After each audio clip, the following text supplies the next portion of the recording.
just very quickly, what's happening with the banks at the moment?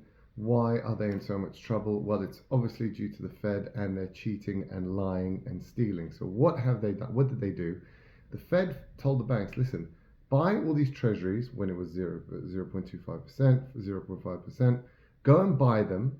And even if you lose money on them, i.e. that their value goes down, because when the interest rate goes up, their value goes down, obviously, of a bond because it's fixed.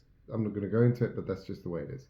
So even if interest rates go up and therefore the value of your treasuries go down, you can put them on your accounts as if they were held to maturity, as if you finished the thing and you got the exact money that you were meant to get from those treasuries. So $100 treasury meant to earn you 1%, you're meant to get $101, even though now it's worth $90. You hold them on your books as $101. Okay, that's illegal. You're not allowed to do anything to do that to any other asset. It has to be marked to market. It has to be marked to the value of how much it is in the market. But these things, they said, don't worry, because we're the Fed and we need you to buy treasuries. We need you to fund our deficit.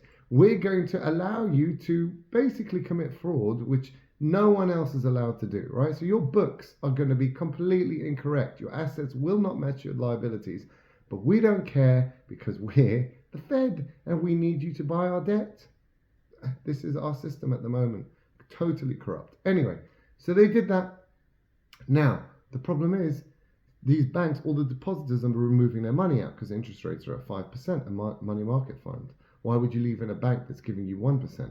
So everyone's pulling their money out, right? Which now they don't have enough cash on hand. They only have like 5% on hand.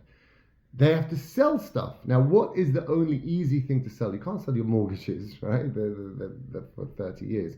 You can't, which is bank assets. You can't sell any of those major loans you've got. The only thing you can sell are the treasuries. Now, when you sell those treasuries, meant to be $101 on your book, but it's $90. Well, guess what? You now realize the loss. So now you've realized the loss on your books. It looks like your assets don't match your liabilities at all, because now your assets obviously go down by that impact, by that 10% that you've lost. So they are now underwater, officially bankrupt. All of them, all the like small banks, the big ones are okay because of their investment bank unit that produces money. But the smaller banks are done for with these things. Then you have the residential loans, the CBSs. Right? The CBS is commercial bank securities. So they hold all those tower buildings. Well, obviously those are underwater because no one wants office space. So they can't even, if they sold those, forget $100 to 90, it'd be 100 to 50. So they're even more underwater and they have to mark those to market.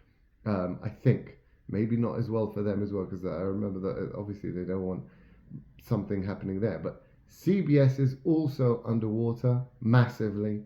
And that's how you get a banking crisis, because people then, the shareholders go, whoa, this bank hasn't got enough assets to match its liabilities. Let's get out of here. Let's sell the shares.